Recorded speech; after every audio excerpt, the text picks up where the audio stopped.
Hey guys, thanks for checking out my show MOLECAST. It's a show I do every Monday night at 9 p.m. Eastern over on my Twitch channel. So if you want to catch it live, make sure to head on over there and drop me a follow. Thanks for your support. Now let's get to it.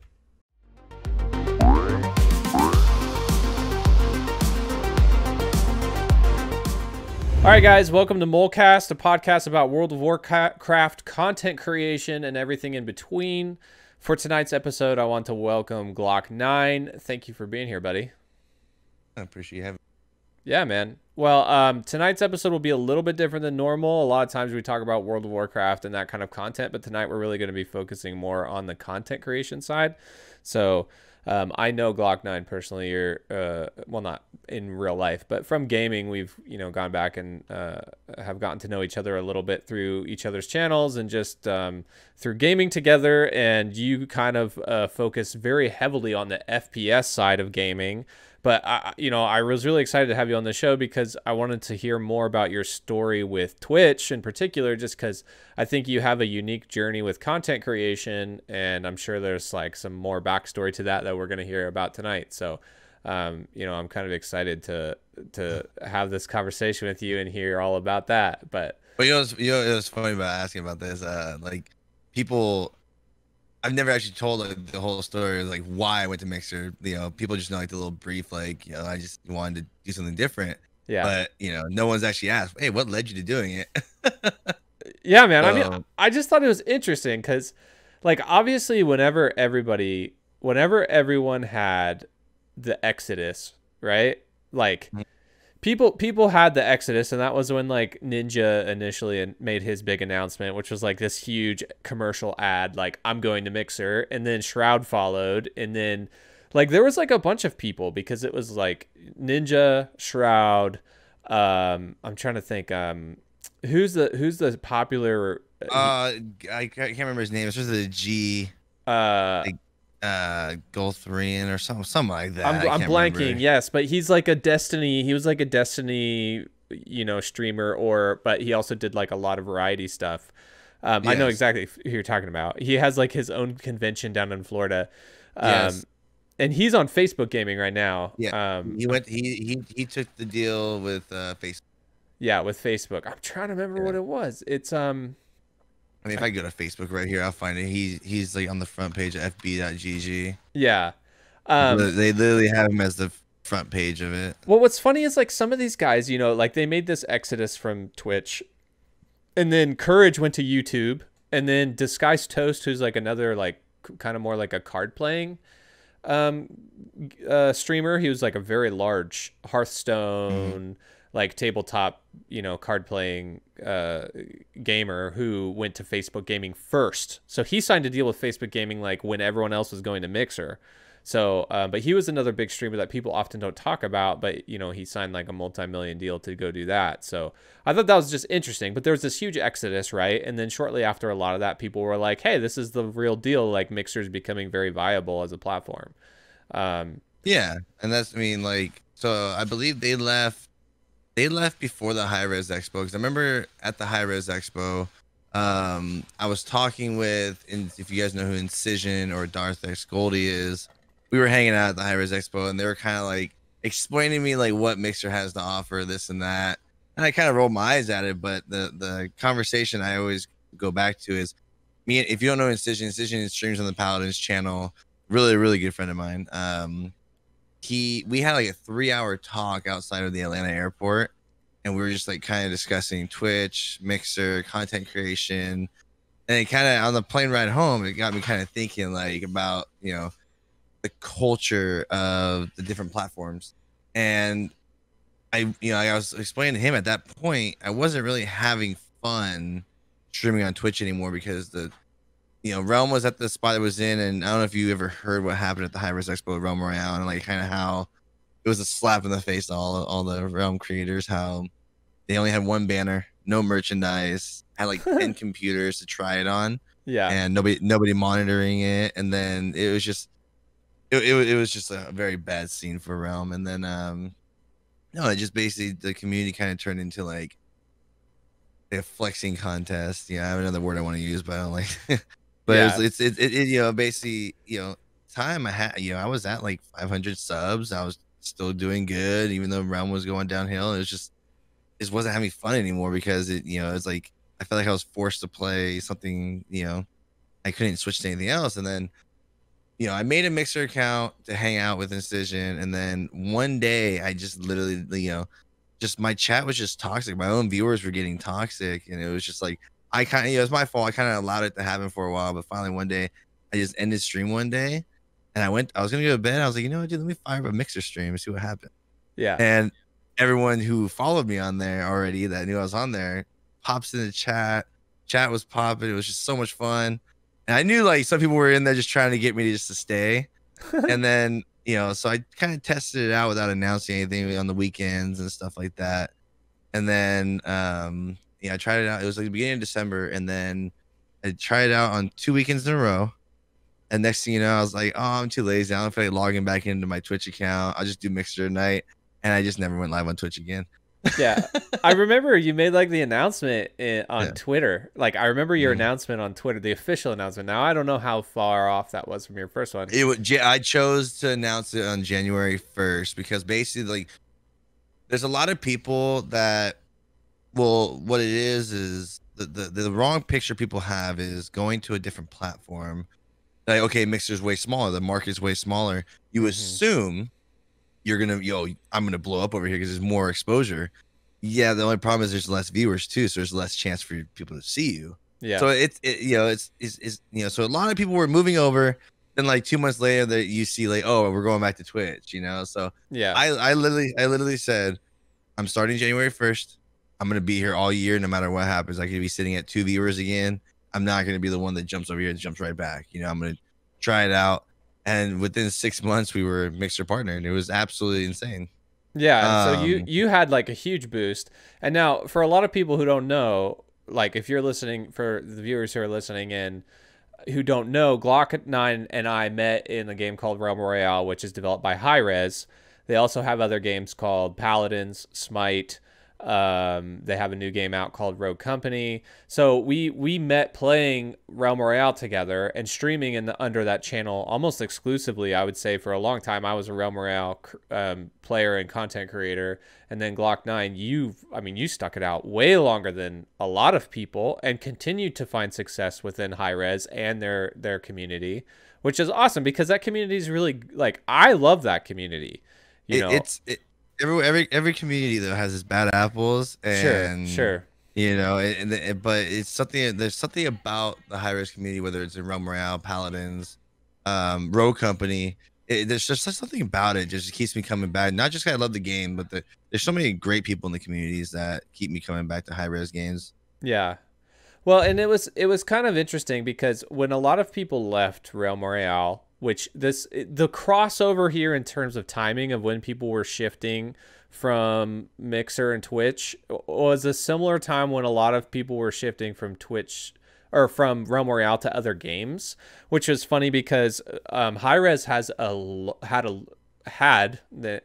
we'll get to that point in a little bit, but hi-rez had a very large Mixer following for their game, specifically with Paladins, because the pro scene was sponsored by Mixer, if I'm not mistaken. Yes.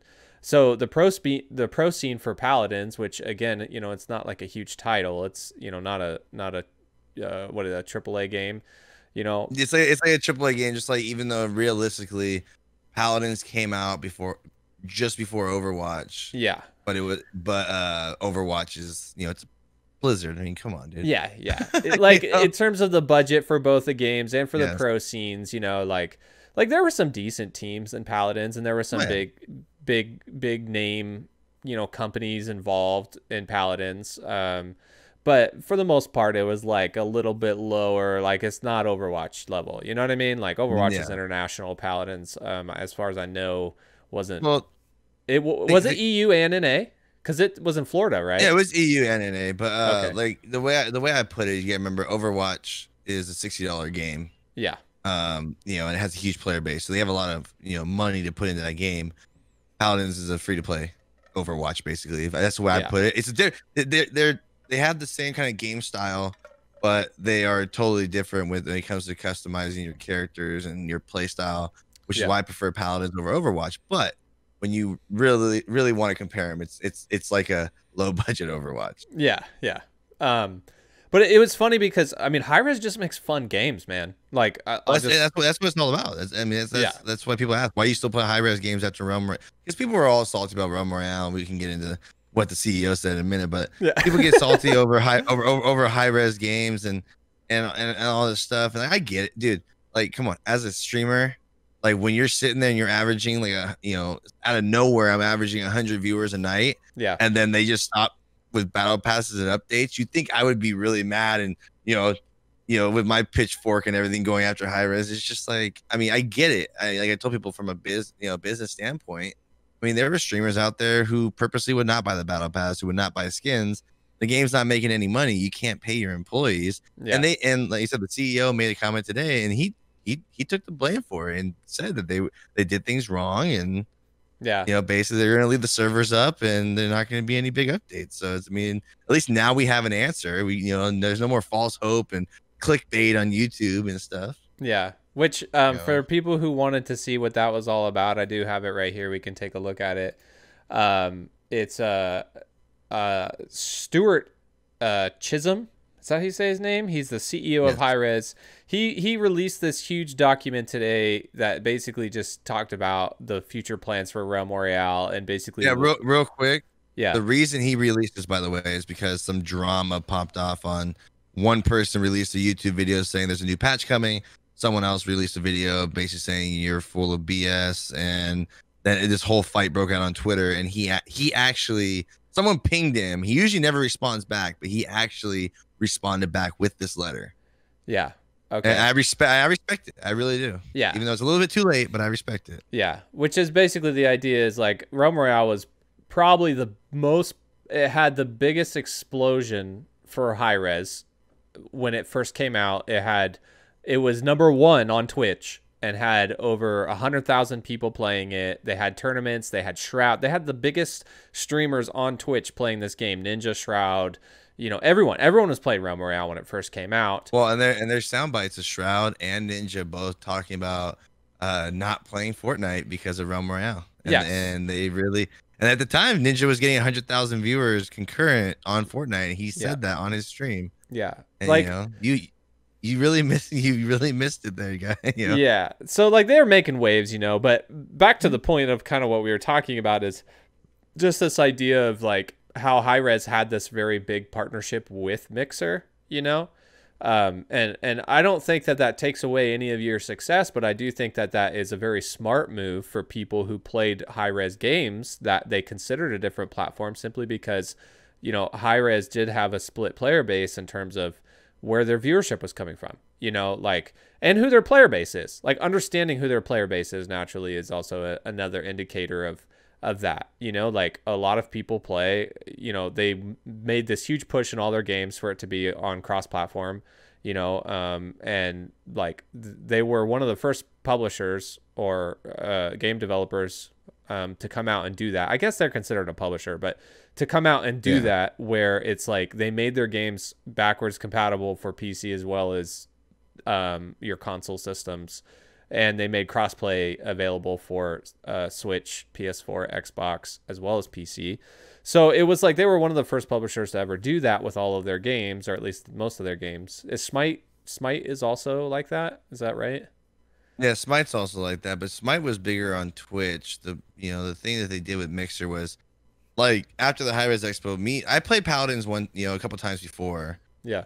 And but it didn't seem like my kind of game. But then I watched some of the tournaments at the hi-rez expo, and then played some of the Paladins at the hi-rez expo. I'm like, dude, why have I not given this game more of a chance? Yeah. So on Twitch, if you watch Smite, you get drops. You get like stuff in game and stuff like that. Well, they had viewer points, which used to be called Mixer points for Paladins on Mixer, obviously. And basically, if you stream Paladins, people can watch your stream. And the thing, I'm not a huge fan of stuff like that, just like the Rogue Company and drops. It's like people's numbers are boosted just because they want something out of it. Yeah. But realistically, if you're going to be streaming, basically a lot of the Realm Royale community switched to Paladins right as soon as we got back in November. Everyone was like, well, Realm Royale is basically done, so we're going to go switch to Paladins. And then I kind of took the opportunity, and while I'm probably gonna move to Mixer anyways. I'm gonna make most of my content Paladins, and it kind of just took off from there. I had, like I said, I had a lot of help from former pro players and people on the Paladins channel who really helped me out. And then then we even getting on the Paladins channel itself. Mixer Paladins was always one of the top 3 games being streamed on Mixer. Yeah. You had Fortnite up there, and then it would like jump between certain games that they had tournaments on, but Paladins was always right there in the top 3. Yeah. Always and all. So like, give me a comparison between Twitch and Mixer with Paladins. Like, what was the viewership contrast like? I mean, think of it this way. I'm looking at somebody right now who's probably one of the best Paladins players that I've seen. He streams on the Paladins channel. He's only at like 24 viewers on Twitch. On Mixer, he was at like 200 plus. Yeah. I mean, how many under the category would they get? Like above 5,000? They were, dude. The Paladins channel itself was at 5,000. Okay. So that I would say they probably always averaging at least 8-10,000 at all times. Okay. And you think about the max viewership, not max, but like the usual concurrent viewership of total viewers. It was usually about 60 to 70,000 people total watching Mixer. So they had, like 10,000 of that all. Okay, very cool. I mean, that's kind of crazy. Like the distinction there, the separation there between Twitch versus Mixer, specifically with that hi-rez game. Now, I don't know how Realm Royale did. I knew there was a large amount of people. It did do very good because they used to have the hype zone, which they stopped kind of implementing, which is again another one of the reasons I went to Mixer was also the chat interaction. Number one, I loved having FTL, live to the point. It was so much easier than having just that little 5 to 10 seconds sometimes, especially for mobile viewers. Yeah, it's big with chat interaction, which is one of my things that I'm really into. Wait, so what's FTL? Explain that.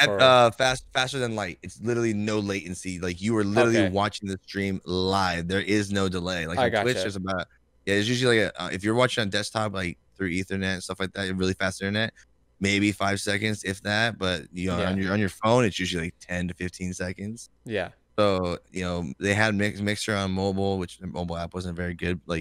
But it's still, if you're watching on desktop or something like that, it's literally live and it's so much easier to talk to people in chat rather than having to wait for a response. It's just back and forth, And then they had the Mix Play, which is like an interactive tool to where like people can do soundboard bites. Like I had a thing on there if you they had the Spark system, which is like you would earn from watching. You can actually alt F4 my game. So there's a lot of interactive things on there, what I'm saying? Yeah. And there's like me when it comes to streaming, yes, I want to have good gameplay, but my biggest thing is chat. My biggest thing is interaction, and that's why I'm there. For sure. But Mixer for me had a lot more things for my style of streaming. Yeah. Gotcha. I mean, that's like really huge though. So did you notice a difference in terms of the community? Like because you were talking about the toxicity on Twitch, like did you immediately notice a difference? Very different. And again, I gotta be careful now. I'm back on Twitch. Yeah. But I love Twitch. Twitch is awesome. Yeah.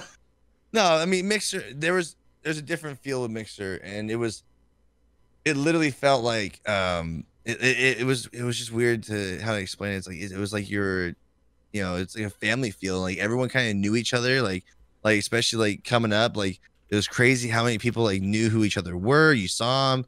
There wasn't a million other streamers. It was like the platform was small enough to where like if you're making just a little bit of waves, it's like someone you're gonna hear about it. And it was just like a little family. There wasn't. I mean, you're gonna have your stupid streamer drama, which I don't understand streamer drama. But, yeah, I don't either, dude. But you'll have it, you'll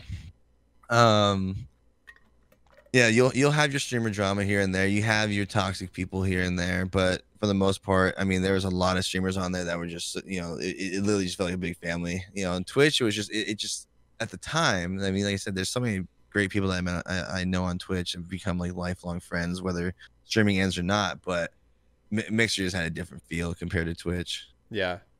Well, I think that was a large amount of the reason why a lot of people transitioned to Mixer to begin with was not necessarily like, if I had to look back and think about all of the different, reasons why people would have done that, I would think about like one, viewership.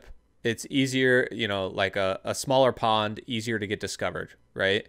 Would Mhm. be one of the reasons. But then another reason, obviously, would had to do with, like, in your case, it was toxicity. But I think another, excuse me, I think another reason would be more like in Twitch. There's just a lot of people have lost faith in the platform simply because they've been all over the place with their management, like Yeah. regarding partnerships, regarding bans, regarding, you know, content, regarding what's appropriate, like all different kinds of things You're talking with, about Twitch, right? yes, within Twitch Okay. and the platform, that a lot of content creators have lost faith in them just simply because it's kind of like, yo, what is this? You know, like, how come this is all over the place? Like, Um, that's one of the big things too, where like you have people. Yeah, and I don't like saying names, but like we all know about Alinity and the cat thing and this yeah, and that. But then yeah, you have somebody over here getting banned for the littlest thing, and it's like stuff like that. But then if you guys want the now that Mixer's officially gone, I can actually break NDA. So when you become a Mixer partner, there's an exclusive partner Discord. yeah. Um, Okay, and it's all under NDA. You cannot talk about anything. Um, that being said, I did sign a contract with Facebook Gaming. So I am a Facebook Gaming partner. I just don't advertise that very much, so I can't really talk about that. But with Mixer, what happened? This deal with Facebook was in play for I know at least like a year. It was between Facebook and YouTube. What basically like it was happened like was a YouTube bidding back. war. Yeah, it was basically a bidding war. So it was good. It was bound to happen eventually. It wasn't. Basically, what happened was that whole Me Too movement Yeah. happened with that one guy from Twitch, and then it carried over to Mixer, and like it hit like 3 of the top Mixer. It was crazy. It Wait, was absolutely which Me Too movement? the one. What was that guy's name? The what was it? The Destiny player, like where they Oh, accused him of oh, sexual harassment, stuff like that. yes. Okay, But he because got yeah, because he got popped first, yes, and then next thing and like I said, I'm not talking smack about the Me Too movement, but the next thing they came for the Mixer streamers. yes, So you saw it hit him for I can't remember the guy's name, but I remember he dropped like 20,000 followers on Twitter overnight. That was crazy. yeah. Um, he got hit, and then someone else from Twitch, I can't remember his name, got called out, and then next like one of the bigger Mixer streamers got called out. And then someone else got called out for not sexual harassment, but sexual assault at a convention, and he deleted everything because it was all bad. And then that story came out about a former Mixer employee from like 3 or 4 years ago about racism in the company. Okay, And basically that partner Discord was on fire that whole weekend. yeah, And whether I mean like whether you agree with anything or it was literally cancel culture. Basically, everybody saying we're not streaming on your platform yeah. until this person's fired. You better do this or else. People were saying we're going to cancel Mixer. Da, da, da, da. And then basically what's the guy's name? Yeah, that basically ran Mixer or Microsoft. He came Oh, out. He met with the guy from the company, and basically what happened was Facebook got cold feet because of the news was breaking about Mixer, where Mixer just pulled the trigger and said, "Here, we'll give it to you right now." And it was gonna probably happen before the new Xbox drops, anyways. And I know this because I have friends that work at Microsoft that basically told me, they were trying to sell it already, yeah. and basically this whole racism and Me Too, sexual harassment stuff just pushed it up, I and gotcha. that's basically what happened. It was probably gonna happen anyways, and it was such a crazy weekend because I literally got Mixer partner. I was accepted on June 4th. Yeah. My sub button dropped on my channel, and I got my Mixer partner badge on like June 16th. Okay. June 22nd, they announced that they were selling. Dude, that's such And rotten luck, man. I was just like, you've got to be kidding me right now, dude. Like, this is so bad. So I'm then, sorry, I'm not trying to laugh at your misfortune, but dude, I was laughing, dude. I that's was so just like funny. this. So it was one of those things where like you're watching all this stuff go around 2020 and like what's going on, COVID and this and that. Basically, I was off work for 3 months, so I used all that time to push for partner, and I Yeah. got there, and then I didn't even have it for like a week, and just pulled the rug out from under me. I'm like, well, 2020 got me now, Yeah. you know. So it came and got me, but Yeah. yeah, but it was great. That whole from Friday to Monday was just absolutely insane with that the Discord going off, the Twitter, you know, it was just like this is absolutely insane. Yeah. I couldn't believe it how crazy everything was going. But then yeah, so Facebook stepped in and basically they offered pretty much. I mean, I was a brand new partner. They offered me automatic partnership on Facebook, and you know, and then there's some, you know, I'm actually a contracted streamer for Facebook, and it's like I stream on there every once in a while. I have my minimum I have to do. Again, that's under NDA. I can't really explain what's all in that, but like that's, you know, I was telling someone no matter what the platform is, everybody wants to be under a contract for a streaming platform. Sure. And Sure. my thing was I looked at the requirements. If you think 75 concurrent viewers on Twitch is hard to reach, I cannot believe they gave people Facebook partner out the gate because they're not taking anybody that's like under 100,000 follows on. Yeah. And I was talking to some other Facebook streamers. They're like, dude, it is extremely hard to get Facebook partner because everyone has Facebook. Yeah. You know, and it's like, and I will tell you right now, they're taking every advice from the Mixer partners that came over. They are taking every little bit of advice and they are throwing so much money at Facebook gaming. And again, I personally don't feel like Facebook is a gaming platform. I see it as a political argument platform. Sure. That's basically what I see it as. But That's I what will it's say, turned into for sure, I'll especially tell this you right. year Oh yeah, I mean, I during kind of the ignore all election that year, stuff. right? Yeah, I ignore all that stuff. But I mean, think of it this way: I did a 4-hour stream on there just randomly one day, and somehow that video, that VOD is at 20,000 plus views right now, and I'm already at like 3,000 followers. I'm like, wait, what? That's crazy, dude. It doesn't make any sense. But it's like I said, I don't promote my Facebook because I don't want anyone to think that I'm jumping ship to Facebook. Yeah. My thing was they offered me a contract. I have certain things I have to do, and that's I do them. But my basically I'm on Twitch. I'm on Twitch to stay. And you know, people say, what would you do if they offered you this? I mean, if they offered me a full-time contract, like, yeah, I'm taking it. I don't care. Yeah. I'll go Well, on I D mean, Live. I don't care. that's what this guy's toast said. They're like, they Yeah. offered him like certain, and okay, so this is the crazy part, right? And this is the interesting thing is we're seeing a transition from what streaming used to be to what streaming is now, which is what streaming used to be is some guys that were making some very good money because they were very popular. And then now that they've been popular and have been popular because they've invested in Twitch for, 7, 8 years, which, by the way, I think is completely and 100% deserved in pretty much all cases because these were the guys that literally laid the groundwork for streaming becoming what is a career, which is they were investing in something like this at the happen chance that they would even make a little bit of money off of it when it wasn't like a long-term career thing. So, and when I'm talking about these guys, I'm talking about, Tim the Tatman. I'm talking about Shroud. I'm talking about Ninja. I'm talking about the guy who just went to YouTube. I'm blanking on his name. Disrespect. Disrespect. Thank you. Dr. Disrespect. I'm talking about these guys who've been streaming forever and have been content creators of the year, and literally have been streaming for 10, 12 years. I mean, Tim the Tatman has been streaming like forever, I remember watching him back when he was playing Black Ops 2. Yeah. That was like ago. before he even started Overwatch. Yeah, he went from Black Ops to Overwatch. Yeah. And then he went to Did he went to Fortnite from Overwatch, I think? I think he went to Fortnite from Overwatch. I'm pretty sure, but and then I can't remember. I think he was playing because I watched him play CS:GO too, but was that before Black? I don't know, but dude, like I tell people all the time, like when it comes to me and streaming, like that's why I do like pretty much everything I do is mainly for charity. It's like I don't care about I don't pay my bills with Twitch or Mixer or whatever. I have a full-time job.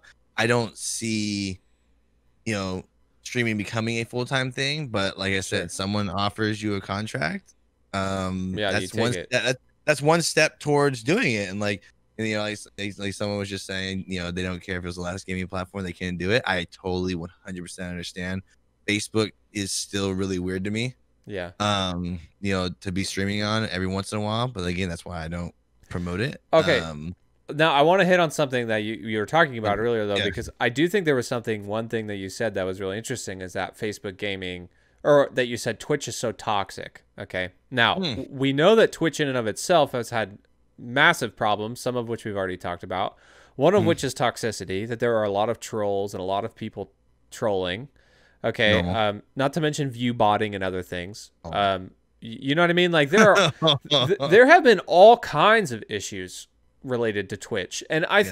I think in general a lot of streaming platforms have issues with inflation of numbers, etc. But the Hmm. whole issue that I want to touch base on is this toxicity issue.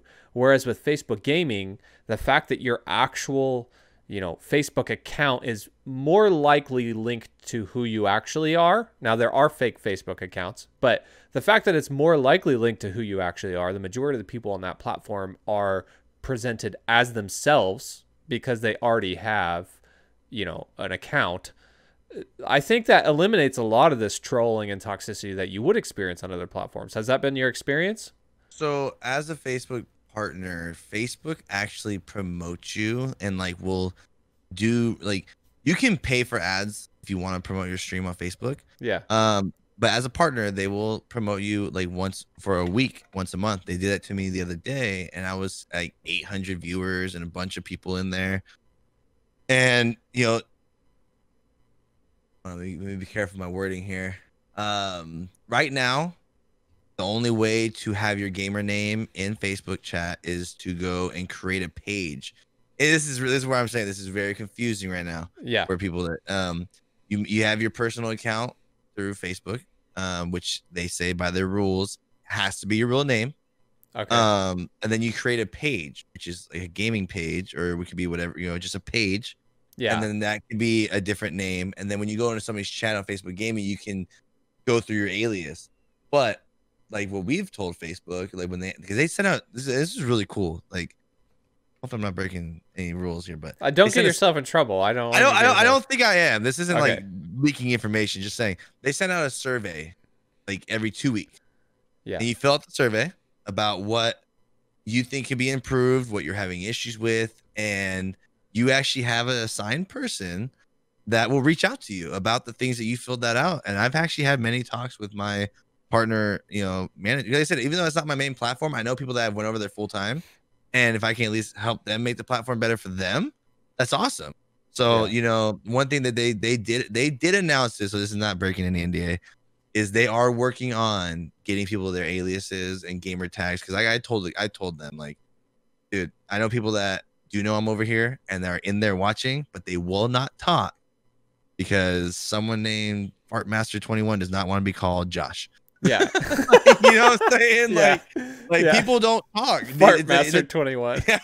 Yeah. But it's like people don't really talk in there because they don't want their actual first and last name out there. Yeah. And I totally understand that. 100%, man. Like I don't think I would want people to click like legit if I was in a gaming, if I was watching somebody stream on Facebook and I was typing, like they would go to my name and click and be like, oh, he so and so is married, he's married to so and so and he has X amount of kids, and it would not be very hard for people. Now obviously I would set my account to private. Well, and that's I feel like that would be you. necessary to set your account to private. Yeah, I think honestly with Facebook, it's totally different than other platforms. I think they should automatically be private. Yeah. Like there's so much information on there people don't realize. Yes. They don't realize how much information is on there. Like me, like I actually used my Facebook page I made in like 2008 when I was still in high school. Yeah. And I have pictures of all my kids on there, graduation, prom, all this stuff on there. So it's like mine's all private, but it's like I don't want someone just snooping through my stuff that doesn't know me. It's like it's just kind of the invasion of privacy. Like that's for friends and family and stuff like that. So do you know what's interesting though is that Facebook in and of itself, has been in the news a lot lately, just with like censorship issues, like you talked about. It's been a big political, hotbed. Which is interesting. They were also interviewed by Congress because of their monopoly status, because they bought Instagram. So about this idea of how they are acquiring competitors. So now they recently acquired Mixer, which is interesting because that wouldn't even register with Congress. But just this Yeah, they idea. would understand. No, they would have no idea. They'd be like, "Wait, what? What's What's Mixer?" Mixer? Yeah, but like, so there's like, it's interesting to talk about this because I watched some of the interviews that Congress asked Facebook, and I didn't watched even the know whole they thing. bought Instagram. I literally had no idea, but then I opened my app and it literally says Instagram by Facebook. I will tell you, Instagram's gotten a lot easier since messing around with Facebook, because in the creator dashboard you can literally post to both at the same exact time. Yeah, yep. And then your Instagram's locked into. I just connected the other day, and like my Instagram followers have shot up because of the Facebook thing. I was like, really? That's what? interesting. It helps on my Instagram. It helps on my Instagram, but like I don't know, like it's still, but like when I tell people, like people ask me, well, why aren't you a fan of Facebook other than the whole, it's just about political argument. I'm like, well, Zuckerberg, number one, Yeah, your platform has had to go before Congress for monopoly and censorship, and it's like, it's just I don't know, I'm just not a big fan of it. But like I said, it's like, call it a sellout, call it whatever you want. It's like, hey, someone offers you one of the hardest partnerships to get. Hey, here you go. If you come over here and do this, this, and this, yeah. okay. I mean, and the experience doesn't sound bad. Like, I'm not bringing. No, it hasn't been bad. In all honesty, it has not been bad. Again, it's just the fact of like it just doesn't. It still doesn't feel like a streaming platform. Well, it doesn't. And that's why. Or a gaming platform. If Facebook wanted to have their own gaming platform, I truly believe they should not have had it do anything with actual Facebook. It should have been a different name, different, like they have fb.gg, which is their, where you would go for the gaming, but it's also linked to regular facebook.com. Yeah, but it's like, I mean, it realistically, they should have taken it and went like a whole different road, a different name, different, but so and so or something powered by Facebook, whatever. Yes, but it's like, actually, since it's linked with Facebook, it's like, it just doesn't feel right. It feels weird, honestly. Yeah. That's about it. But totally, I haven't had any problems. But like you're saying, toxicity, no one comes in there and really trolls. I get a couple people that come in there and like people say there's no such thing as a Glock 9, idiot. And I was like, a 9mm Glock doesn't, stupid. But, it's like you get like these people make these little, then like my whole thing, like I have in my description like about charity, and it's just happened the other day. Some dude came in, he was like 65 years old. He comes in and goes, how are you talking about charity, but yet you're shooting people in the face in a video game? And I'm like, okay, boomer. And I never say that, but I was like, that's a boomer right there. But you get those kind of people. It's but you don't really get people. They say it's too hard to just go on there, make a fake account, go in there, and then troll and say all this stuff. You don't really get that on there. I haven't really experienced. Yeah. There's not anybody in China view-botting Facebook gaming. You know I have not seen. Now, numbers you can say are inflated, but that's because you can, like I said, you can pay. It's called boosting. Yeah. You pay Facebook to basically make, and when we tested this out when we first went over there, me and a couple other streamers were like, okay, I'm gonna throw $20 and make an ad for my page, and it'll run for 3 days. And basically what it is you'll be scrolling through your timeline and it'll pop up like, oh, because you have an interest in this, check out, Glock 9. Yeah. And you get a couple clicks on there, get a couple people like popping your chat, but it's like, I mean, I don't think it's really doing anything unless you spend like hundreds of dollars on it, but it's like, you can pay to promote. I know a lot of people use their last Mixer payout to throw like $500, $600 to promote their page because this is now their new platform. Yeah. But as for view botting, I really haven't seen like people with like 100 follows, but yet they have 400 viewers, Well, like the normal. Here's the interesting part about that, though, is I wonder if that has to do inherently with the way that the platform is designed. That it's like Twitch continues to design itself into its own holes. You know what I mean? Like, wow, that came out wrong. Twitch continues I know what you meant. Yeah. Like Twitch continues to design its platform around this number, right? Like how everyone who has the best viewership is at the top, etc. Right? So of course, if that's your only discoverability, people are going to do whatever it takes to get discovered, right? Whether that's genuine or not genuine. Now, we could go into a debate and debate for hours about the efficiency and the best way to get discovered and all that stuff, right? But the idea that Twitch, for whatever reason, has not addressed this biggest issue is that on their platform, there's almost no discoverability unless you have numbers, right? Like, Yes. like, so there's that inherent issue where, you know, with Mixer, that seemed like it wasn't as bad for whatever reason. How did they set that up? So basically, what Mixer had that was different was everything was automatically set to basically when you go to a category of a game, it wasn't viewers highest to lowest. Yeah. Which Twitch is automatically set to that most of the time. And then, like, someone made a good point. Shroud. We all know who Shroud is. Shroud just came back to Twitch. Someone showed a screenshot of their recommended channels and said, "Oh, I'm so glad I get to check out some new streamers on my recommended channel." It shows Shroud like 300,000 viewers. He doesn't need that help, dude. Yeah. And that's one of the things. Like, you know, so Mixer, you had things like they had a section on the homepage of up and coming. The way to get on up and coming is if you have people spending Sparks, which is a free currency on the site, in your chat, people spending Embers, which is like bits on Twitch. And you can't get subs unless you're a partner. But if you had the hype going in your chat, the chat activity, you would pop up on the up and coming streamers. You know, if you're they went by analytics for that. So you had like, you know, 5 streamers on there constantly going in and out of there. They had the hype zone where basically it was a cool thing where it would know the UI of a game and can tell when you're like in the final 10, final 15, and basically there's usually always hundreds of people lurking in there trying to find new streamers, and basically it would finally jump to your channel. It would finally jump to your channel and say, you know, we brought friends to come watch you clutch this game or whatever. And then, you know, if you clutch it out, it you know, chat would get hype. And they used to have it for Realm. They had it for Fortnite. They had it for like Apex. BRs, basically, right? Yes, basically for BRs, which is one of the main, you know, streaming games.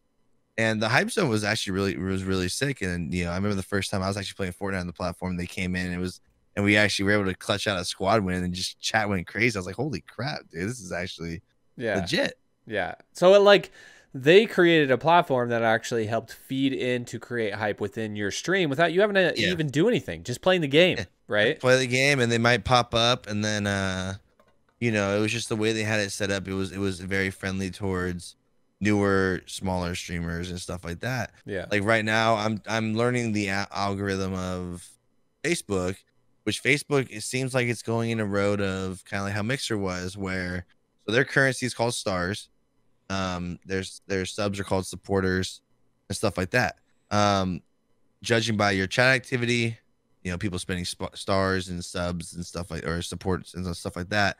It'll kind of put you up on the channel, and it'll also put you like a section called recent popular streams. So if you had a really hype stream and chat was going crazy and stars were dropping like crazy, you'll probably, you know, when you click on Call of Duty Modern Warfare, you can be one of the top 10 showcased to the world if someone clicks on that.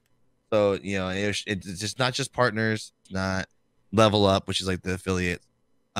It's basically if you had one hype stream and someone rated you or, you know, or hosted you or whatever, and it was just super hype, you can get a chance to get in there. And I've seen people get on there because they were hosted by somebody that was bigger. And, you know, it's like, you know, they don't have as many streamers on Facebook right now, obviously, because, you know, we were already talking about it's just a weird little thing right now, but they're transition to the helpful, you know, helping people be discovered, which we had a big argument about this. A lot of Mixer partners were leaving already for Twitch because they felt like Mixer wasn't promoting them enough. Okay. And stuff like that. But like a lot of us feel like that's not really a platform's job to full on, hey, look at this person right here and feature every single streamer, because like you can't. Yeah. There's all these streamers out there. You can't just take one person and like blow the person up and unless the person's making you a lot of money. But it's like, you know, a lot of Mixer partners for forgetting that it's your job to promote yourself. Yeah. It's your job to get your stuff out there. Everyone has to do it. That's why we all share clips. That's why we all create content on whether YouTube or Twitter, Instagram, TikTok. I don't even use TikTok, but you know, whatever it may be. Pornhub Live, I don't care. No, nobody would watch my stream on there. I'm not gonna get into this conversation, but I've had a talk on my stream. Someone said, "What if Pornhub Live gave you a contract?" I was like, "Consider it." Oh, jeez. No, but like, you know, it's your job as a content creator to try and get your content out there. Yeah. A platform can only help you so much. Yes. And yeah. What didn't make sense was you guys were saying Mixer wasn't helping you. So I'm gonna go to Twitch, where you have like 0 10 times. Yeah. You have 10 times the streamers on there. Yeah. And, you know, and we were talking about what Twitch was doing wrong, which you were talking about the bans and stuff like that. One thing made no sense to me. Number one, anyone that came from Mixer, this is where some people didn't like my comments on this one. When Mixer went to Mixer went to Facebook, no one wanted to go to Facebook, so they all wanted to go to Twitch. Everyone, including myself, all filled out a Twitch partnership application because Twitch made an announcement that, you know, they wanted partners to apply and they'll see. One thing I didn't like was, number one, people thinking just because I had this success over here on Mixer, I deserve Twitch partnership. Yeah. Twitch owes you nothing because you chose the other platform over theirs. I actually give it to Twitch for being, you know, cool about, you know, basically they actually talked, from what I heard, they talked to people at Mixer and they kind of were like, hey, this is one of our top streamers right here. And they helped some people out and gave them automatic partner and stuff like that. But one thing I didn't like was there were some people that were pretty big on Mixer that got denied partnership. I got denied partnership. I knew it was coming anyways, but it was like, hey, why not just throw my hat in there, see what happens? Yeah, try, right? Why not? You know, you can't. It's like the lottery. You can't complain about not winning if you don't put your money in. You know. Yeah. But what I didn't like was there were some people that got Twitch partnership that weren't even Mixer. Didn't even have the numbers for Mixer partner. And so, there were some people that weren't Mixer partner that got Twitch partner that were view botting on Mixer. And that was very upsetting. So basically what happened was they took there was a site that was around called mixerstats.com. Oh, geez. And they showed their numbers, like, oh, I average 600 viewers, but I only have 1,200 follows. Yeah. And basically Twitch said, oh, you average 600 viewers? Yeah, sure, we'll give you automatic partner on Twitch. And it's like, dude, wow. Like, yeah, you didn't do your research on this person. Like that was a slap in the face to some other partners I felt deserved it, you know, who were partner on Mixer for years. Yeah. And it was you know, they were partnered on Beam back before it was Mixer, and it was like very eye-opening. I felt very, very bad for these, you know, those individuals, but definitely wasn't a fair transfer there, right? No. When I saw that, everyone's like, oh, you better get it. I'm like, dude, I'm not gonna get it. I don't really care. In all honesty, like, in my own personal opinion, like, yes, it'd be awesome to be Twitch partner, have that check mark or that, but I mean, I don't know. I feel like the check mark on Twitch doesn't, it's not gonna make you a full-time streamer. It doesn't make you really anything. It just, you know, I mean, there's Twitch partners out there that barely average 10 viewers. It's like, you know, no offense to anybody, but it's like, I feel like he doesn't have as much excitement around it. I mean, yeah, if you get it, that's awesome, but it's like you see certain people that have it that just because they were on an esports team or you know, stuff like that, they didn't actually have the community behind them. It's different compared to other platforms. It's like, you know, there's other ways to get it, which actually I found out there's some really shady ways to get Twitch partner. I'm sure, man. I mean, I'm sure. And it's kind of like, why cut corners? Like, if it's about growing a following, if it's about doing all that stuff, right? I mean, like, okay, like, speaking from my own experience, like, I have not streamed on Twitch consistently since I played Realm Royale and was doing the podcast with Realm Royale. And, you know, I had, like, some minor success with that, but a lot of that was simply because the community was so welcoming and amazing. So for me, it was really a struggle going from a community like that to a different game genre, like dipping my feet in the water a little bit and then finding out that this is a very cold place and a very difficult place to get discovered, for people to even know who you are, to reach out to people. Like Twitch is this is what's fascinating to me is that we've kind of evolved from this time period where as gamers you would find community within a game and with other gamers. You would create, clans, guilds, call it whatever you would, friends lists, etc. You would meet people, you would play with people, you would have that community to the streaming community where now all of a sudden you're meeting other streamers, you're trying to connect, you're trying to network.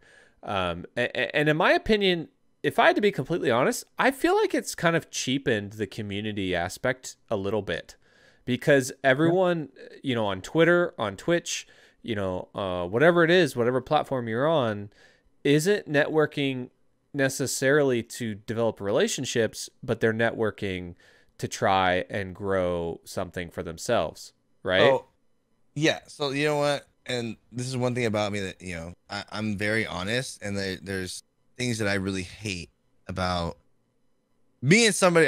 Me and somebody were just having this conversation just today about, it's been going on for like the last week about streaming culture and how, like, I can't stand streaming culture right now. And like, what I really get irritated with is, it's one of the things with Twitch that kind of made me want to try something else was the fact of you got to a point where you didn't know who was there to support you or who wanted something from you. Exactly. Yep. And that's what truly showed. Like, so when I made my announcement I was going to Mixer, you got the people that are like, oh yeah, dude, I always support you, I don't care about the platform, and then you did not hear from them again. Yeah. You had the people that on Twitter, constantly hitting you up because they want to play games with you, and then it's like, hey, can we run duos one night? And then they use it to promote, like, oh, I'm playing Realm Royale with GL0CKN9NE, come check out my stream. And it's like it's like, okay, well, you're not playing with me just because you want to play with me, you want to promote that you're playing with me at the time. But it's like, it just sucks. And then, like, again, I've only had one streamer beef we don't need to get into. I'm tired of hearing about it, but like I know exactly what you're talking about. I can pinpoint exactly what you're talking about. That whole thing happened. Yeah. And we don't have to talk about it, but I know exactly what you're talking about. Yeah, you know what I'm talking about. If you oh god, I forgot about that. We were already talking about view botting, but anyways. Yeah. But it's just the fact of, like, you meet people and you get close to certain people, and then you find out their hidden agenda. Yeah. And it makes you, me as a person who already has certain trust issues, it's like, you sit there and you question certain people, like, or what are you really after? And it sucks. It's a crappy feeling. Then you get people on, when you look at Twitter, like, I'm so over the the Twitch help hotline on Twitter, like the whole, oh, for all you new streamers, make sure you do this. If you have any questions, post your links below, and that kind of stuff. And it's like, dude, like, it's not fooling anybody. Like, it's not just, like a true representation of who you are. Like, yeah, it's like, just like I try my hardest to stay away from shouting people out on Twitter, not because people don't deserve it. It's just the fact of, like, that way, if you follow me for a while and you eventually see me shout somebody out, it means I really enjoy their stuff. Yeah. Sure. Other people like, oh, shout out to this person. An hour later, shout out to this person, shout out to this person. It's like, it's what was it? Follow Fridays, and they post like 20 ats, like, follow all these people. And it's just like, it's just a weird thing to see. And then, like the whole thing, like with the streamer help, and all this stuff. And then it's like, you go to their stream, like they try to act like they're this big streamer, and you go to their page and they're only averaging like 25 people. And it's like, you're trying to tell people how to advance their stream, but yet you're still trying to advance your stream. There's a lot of hype, right? Exactly. It's just a weird culture. It's just a weird thing. Yeah. Like people ask me all the time, like, how can I advance my stream? Well, number one, I've always hated, like Twitter and stuff like that. But it's like, as a streamer, you have to have it. You have to get your content out there. You gotta put it out there. No matter where you get discovered, whether it be Twitter clip that goes viral, whether it's a Facebook post that goes viral, Instagram post that everyone starts sharing to their story and goes viral or whatever. It's like, you have to get it out there. And that's the thing. You got to be on there.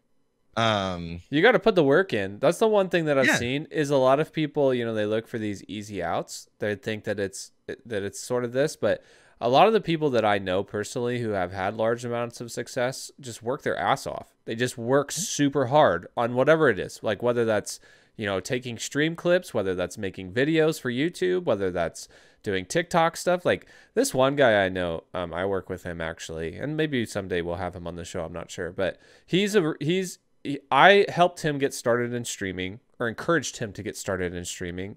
And when he first started, he was on Xbox. He had no cam. He was playing Rocket League. And I was like, bro, like you gotta get like here, like let's talk about this. He started a Discord server. He invested tons of hours to grow his Discord server. He invested tons of hours to grow his Twitter. He's extremely creative with how he markets himself. And every single day at work, I would see him, not to get him in trouble, but at work in between, like at lunchtime, he would take time to do and try and spread himself on a new, like get himself discovered on a new platform, whether that's TikTok, Instagram, whatever. Mm-hmm. So he was constantly making clips, constantly making videos, all that stuff. You know what I mean? So Yeah. it just was like, dude, you're working hard. And he saw success from that. He grew his Discord server. He grew his Twitter following to like 5,000 followers, like in literally less than a year. And I was like, bro, man, that's the work that he's putting in, and I've never experienced that kind of success. But to be honest, it was because, well, I don't know why, but mostly because I know I'm not putting the work in that he's putting in, like, so I don't want to cheapen that by any means to be like, all this, but simply because when I've seen people put work in, you can find a level of success. You will get discovered if you put in the work. And like you said, you're not like boring as a board, because Well, yeah, you gotta work for it, and like I'm actually gonna read so people can see from your chat like what Marine just said.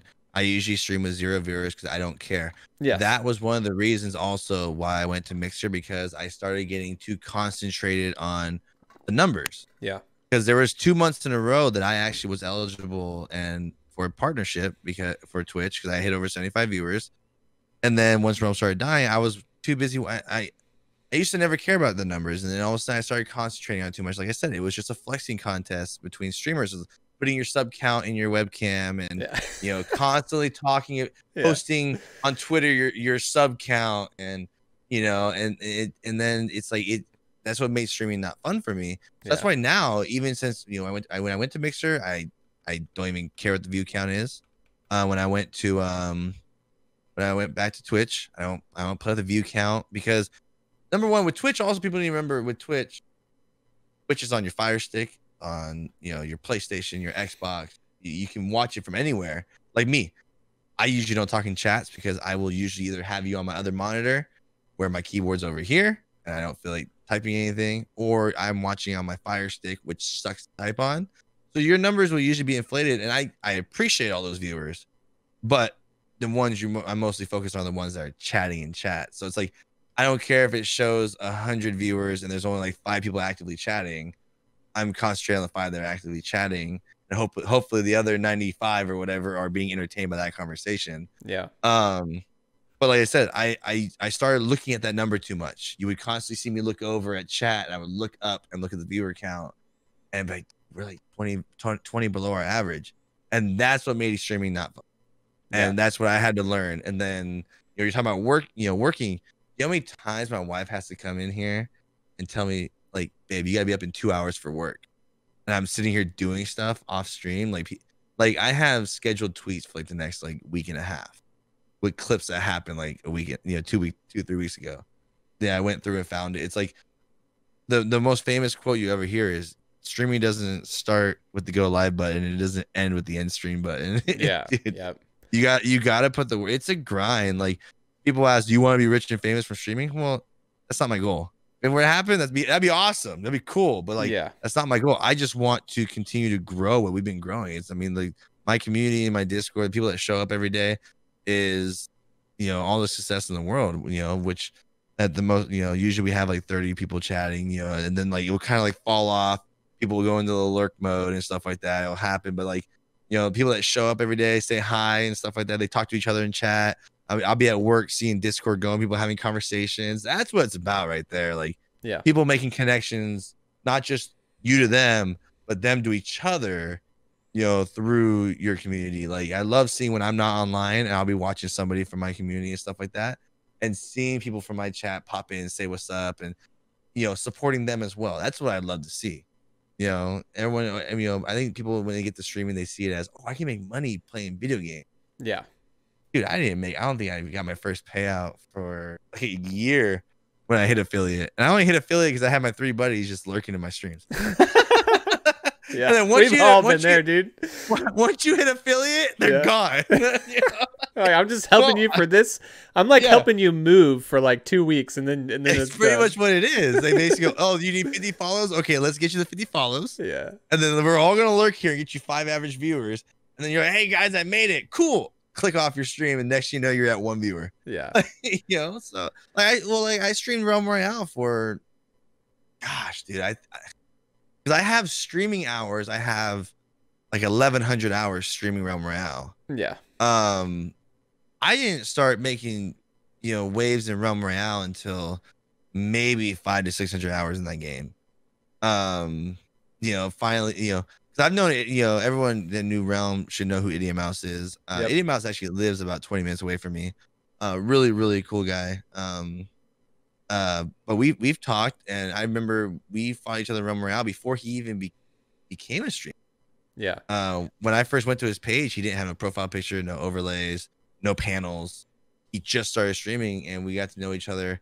Well, I was under a different name back then, but when he found out that I changed my name and he found me in the category, he really helped me out and would send his raids of 100 to 200 people over there, kind of talk me up. And he's really the one that got my name in the Realm Royale community. It's like raid, people don't understand raids do help. Yeah. And not just raids help. Before you raid somebody, you kind of talk them up. Like I always, I usually give somebody an intro before you raid somebody. Yeah. I usually be like, hey, we're gonna go raid my buddy so and so. He's into this. I've known him for this long. Show him some love, dude. He's a really good guy. Blah blah. So I went back to some of his streams before he raided me, and it was very very humbling. Some of the things he would say about me, and so I pay a lot of respect to Idiot Mouse. We're kind of when he stopped playing Realm, kind of like in a sense passing the torch a little bit. Yeah. Even though he's pretty much done. If anyone's wondering where he's at, he's pretty much.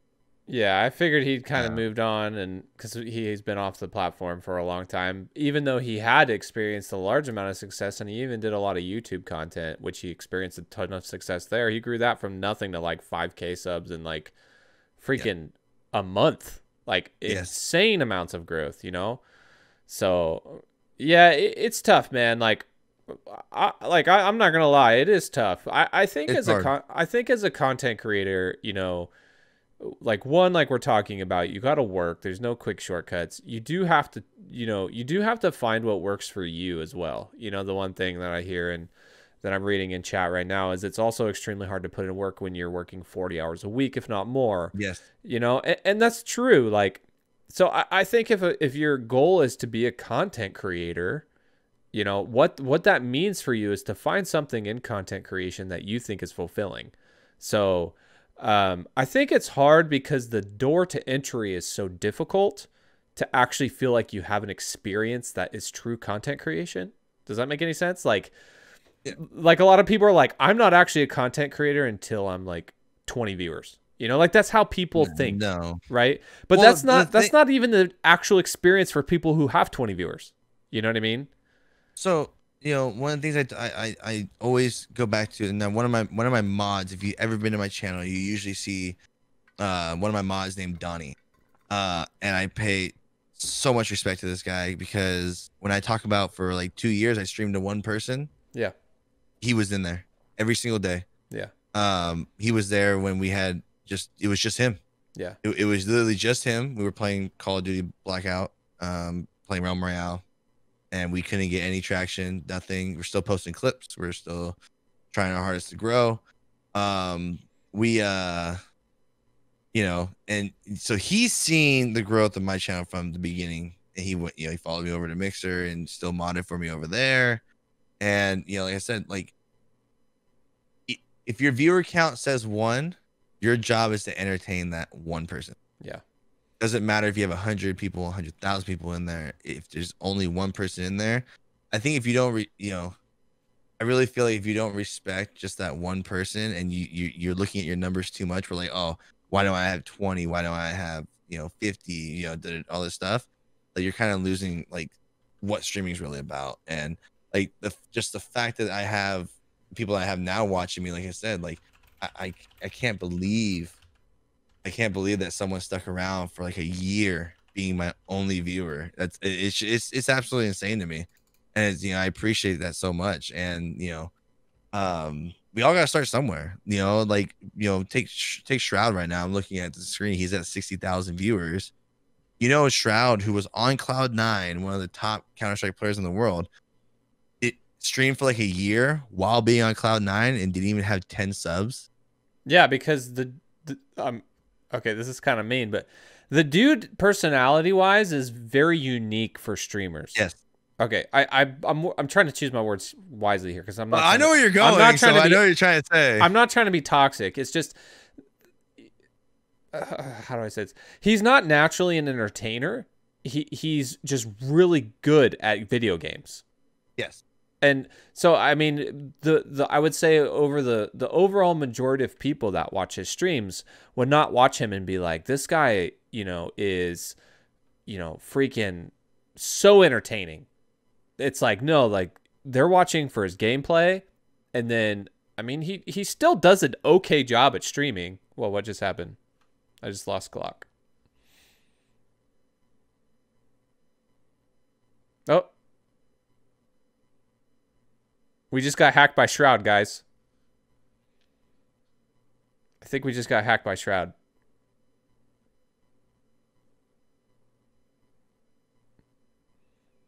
Here, let's try something real quick. I'm going to end it. I'm going to recall him. I'm going to call him back.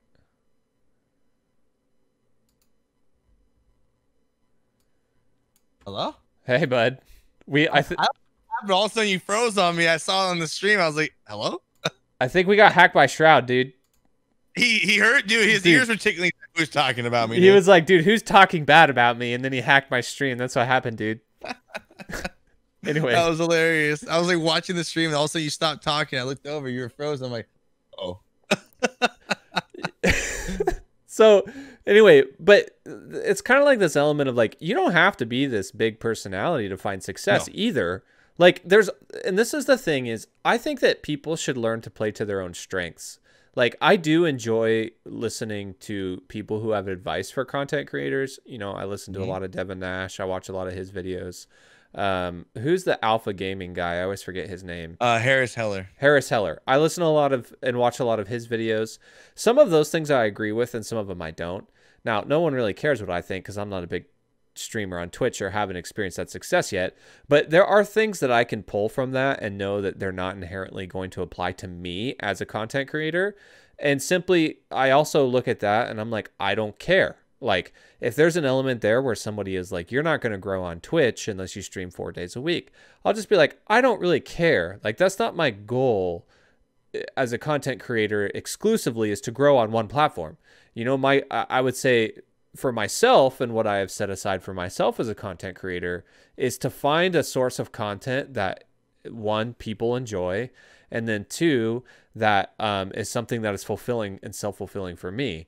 So for example, you can be a YouTuber and you're still a content creator, and you can grow a huge following and have massive success on YouTube, but also not have hardly any Twitch viewership. So it does not always cross-translate. You know what I mean? Like, absolutely. You could have a massive Twitter following, right?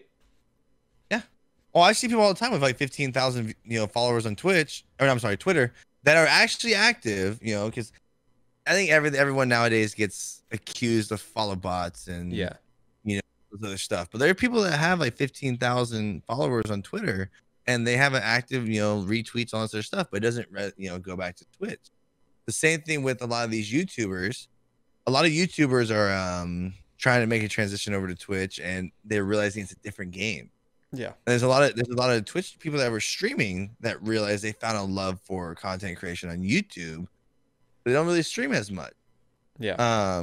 You know, it's like you said, you gotta adapt. Like I usually say, you know, with streaming, there's usually like two types of streamers where you have your streamers that are like Shroud, absolutely great at a game, but their personalities kind of you Yeah.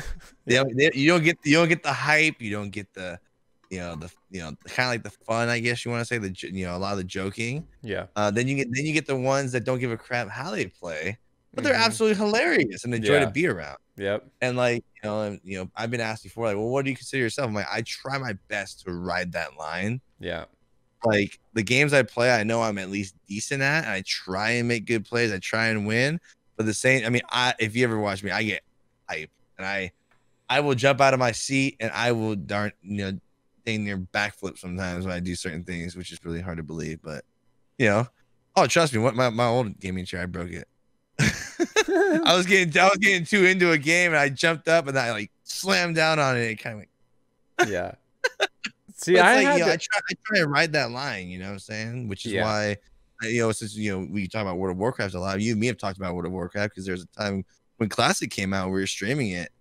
It's just, as much as I love to sit down and play World of Warcraft, it's not my streaming type of game. It's okay. I'll just say this. I think World of Warcraft is a very difficult game to stream. Like an insanely difficult game to stream. Like if you want to grow on Twitch, don't stream World of Warcraft. Like, well, how many streamers did you see? How many streamers did you see go from like Realm Royale, especially Realm Royale, and go play WoW Classic, and their numbers were in the single digit? Oh yeah, dude. Me personally, like I said, I've been playing World of Warcraft since it released. I'll never forget. I was in 8th grade when it was released. It was my first time ever ditching school. Yep. Me and my brother ditched school, and we got it. And I mean, I was playing ever since then. Every once in a while I still jump on the now, but there's so much to grind in World of Warcraft. I don't have the time for it. Plus everything I'm doing. But it's even me as a longtime World of Warcraft player, I am not a big fan of viewing other people just run around and do quests that. It's just different. It's like a different. Totally different. It's just so different from FPS games and other things. Yes. Like transitioning from that is hard. I mean, even Tim the Tatman, who would go at 40K viewers, somehow Asmongold has perfected it. But Asmongold also watches YouTube like 90% of the time. So his stream is not actually him playing World of Warcraft. Like people don't realize that, Yeah. But even Tim and some of these bigger guys, when they switched over to Classic when it came out, they literally were like, I can't stream this because my viewership dropped too much. And it was like, and they're like trying to depend on the subs and the viewership for all of that, So, it's just different. It's unique. It's kind of like you want the stars to align, right? Yeah.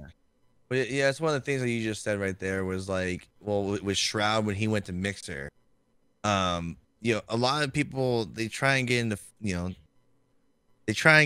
full-time, streaming content creation, and like I constantly say, if you go to be full-time off of your sub count, that's the worst time to ever go. Good luck, dude. Because you may have 1,000 subs this one month, and you may have made like $5,000 in one month. Guarantee you're not going to usually make that the next month. Yeah, there are people who like Josh OG, who I'm a part of. I'm a part of his stream team. He gave me a big boost as well when Realm Royale came out. He was streaming for 5 years before he really went full time. And he was even saying like he shouldn't have done it at first because he had the support. And once you tell everybody you're full time, everyone's gonna come in and give subs and this and that. But then people notice the demeanor, you change because now to pay your bills, you need people gifting subs, you need the bids, you need the donations. So it's like, when Shroud went to Mixer and got paid, same with Ninja.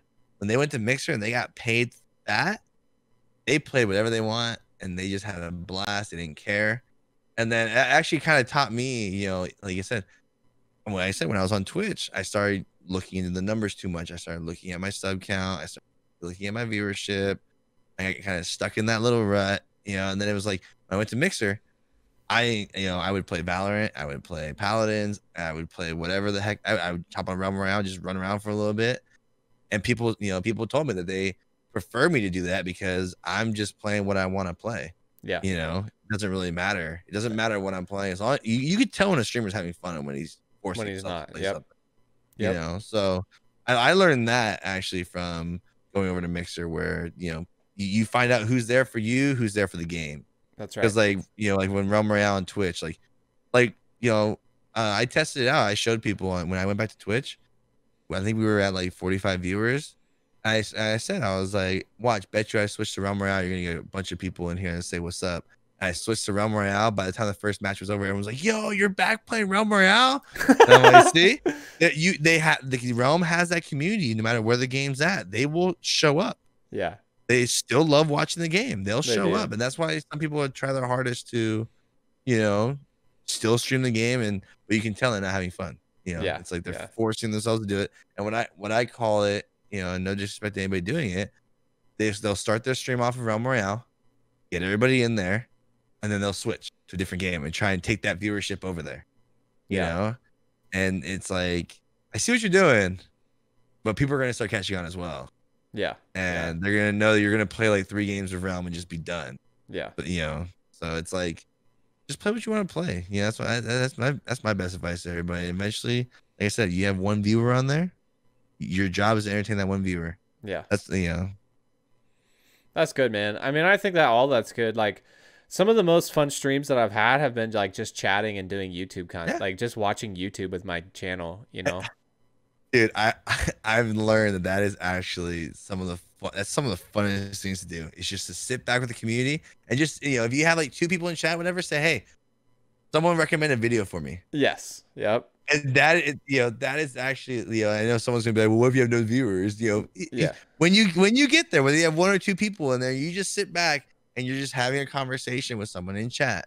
Yep. It is one of my favorite things in the world to do. It's just to sit there and have a conversation and all that stuff. It is absolutely so much fun to just do a just chatting stream. Dude, it's so fun. Watching YouTube. It's just nice and relaxing versus all the normal sweat and rank games and this and that. It's it's nice. It's a good break, dude. I mean, that was one of my best streams. Like looking back at one of my all-time streams, like I've had a lot of podcasts I've enjoyed doing. I've had a lot of duo games with Lee, Comp TV Lee, if you remember him from from the podcast.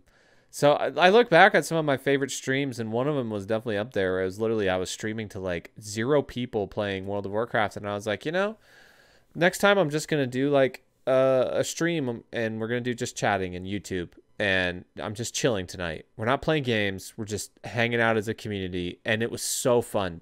We just linked some of the stupidest videos on YouTube, and I watched them, and I tried to make sure that they weren't like against TOS or whatever, but it was just hilarious, and it was so fun. Like, it was really enjoyable. It was one of my favorite streams for sure. If we're talking about one of our favorite streams when I was on Mixer. So, like I said, some of the things that people learn about me is I like to play around a lot. I get really into the game sometimes, but there's times that one of my biggest problems is I am very competitive. Yeah. And I get really irritated playing like, Paladins or like Valorant with teammates. And it's like, how am I in this game?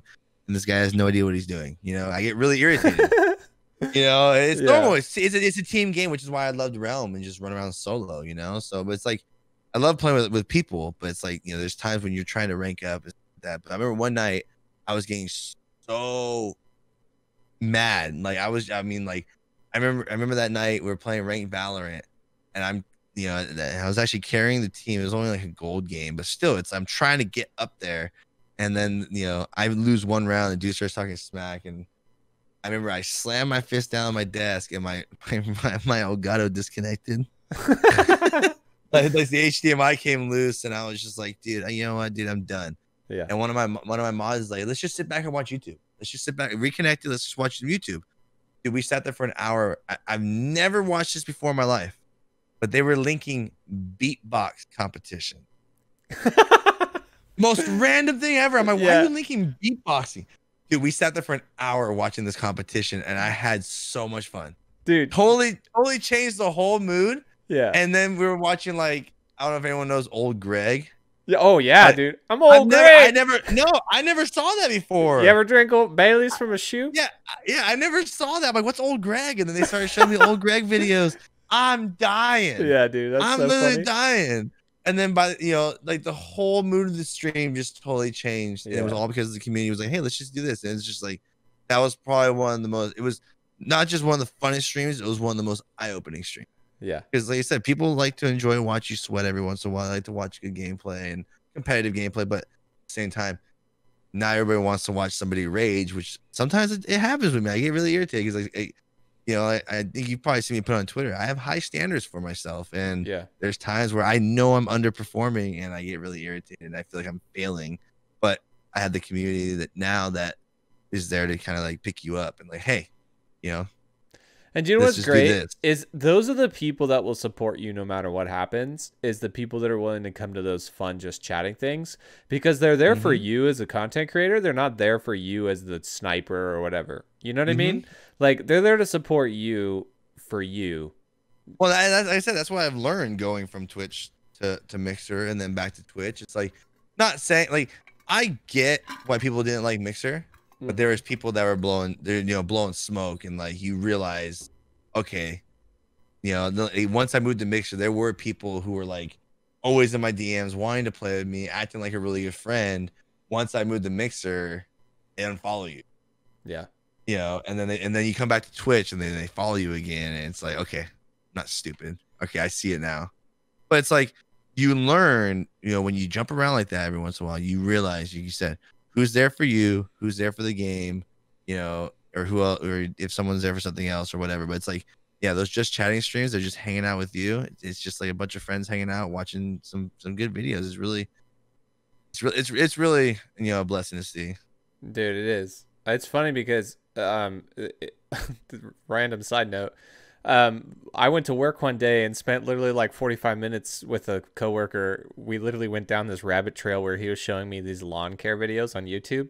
Like YouTube Oh my has gosh. so many wonderful rabbit holes. You know what I mean? That it's like, oh man, how deep can I go into this? Like I lawn do that care? with home. Like why am I watching this?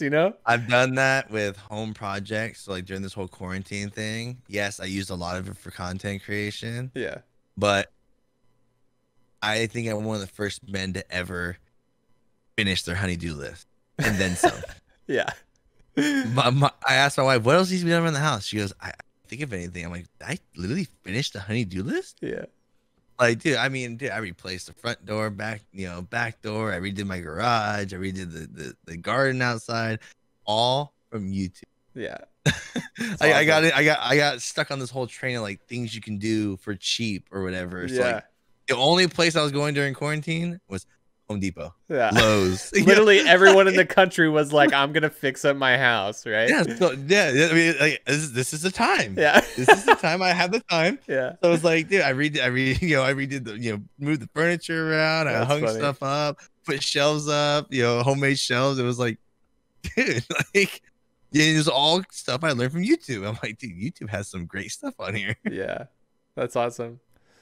All right, man. Well, I want to respect your time. I don't want to take up your whole night. So, Like I told you before, I love just sitting back doing stuff like this. You know what I'm saying? Like that's why I love the podcasts and other yeah. like you were just talking about like simple stuff like this, sitting down talking to somebody else. Yeah. And it's a lot of fun. It is, man. Well, thank you so much for coming and sharing your story. I will say, the one thing that I really appreciate about you is just how cool of a guy you are, how easy you are, and I do see your content, and it's like I love having people on my show that I think are relatable and nice people, like people that work hard, people who are authentic, people who have a passion for this sort of thing. Like that's something where it's like those people have something to say. So I don't know, man. I just really appreciate you taking the time to come and chat. The one thing, since you said that, I appreciate it. One of the things that, when we went to the hi-rez expo, I was talking to somebody, and one of the things I was saying was we're going to get to see who is an online persona and who's an actual, how they are. And one of the best compliments I got from most people at the hi-rez expo was, you're just like you are on your stream. Yep. And I always said, I always tell people like I try and be the same on here as I am in real life. you know, and I get that a lot where it's like, you know, there are people who careful where, you know, you got drama with and talk all this Yes. smack on the internet, and then you run into them in person and they don't shake your hand, they give you a hug. Yeah. I'm not kidding, that happened. But it's like it's like, Yeah. you know, it's like you You're meet like, those kind of okay. people. It's like, hey, come on. Crippler seems more fun in person. Crippler is a very nice person. Okay, Yeah. I will tell you that right now. Crippler is Crippler's a very nice awesome. person. Yeah. But no, they're you know, like I said, there's people you'll meet and they're not the same as they are online. It's one of the things that I try my best. You know, if you see me come to my stream once or twice, that's usually how you're gonna meet me in real life. If you ever go to a convention or something, that's Yeah. what I kind of pride myself on. That's awesome, man. So, I mean, and I think that's like something that people are looking for. You know, mhm. people want to see that. People want to find that. They love that authenticity. You know, I think people are drawn to that too. It's like to know that, Yeah. like, this is kind of silly, but it's like people don't just want to support people who are good at entertaining. They want to support people also who are quality people. You know, it's like Yeah. you got to have. It's easier to support people who aren't douchebags. You know, can I say that? But Yeah. you know what I No, mean? I agree. I agree. Yeah. You know, So some people get by with being like that persona. Like you've seen the Twitter clips of people saying like, "How do you not have $5 to support me?" But yet they those people somehow get support that way. yeah, I don't I don't know, understand it, but dude. I would never be that person. Just like I've been called out in people's chats before with, "Hey, how can you have a resub?" Like, wow, Yeah, yeah, like that's in my book, that's a huge no. I don't even yes, care. Yeah, yeah, it doesn't matter to me if you have a sub badge next to your name or not. We all have different situations. yeah. But it's like there's people that get by that, and it's just I don't know. I You think know, it just kind of I think a lot of times people will copy off of what they see bigger streamers doing, yes, and that's what they think they need to do when it's just a totally different thing. Like, you know what I be mean? yourself. Yes, yes, You I know. agree. I agree 100% with you, man. So, but all right, buddy. All Well, right, I appreciate you having me on. Like I said, I've been a big, you know, when you're doing all the podcasts for Realm Royale, I was just like, call my name.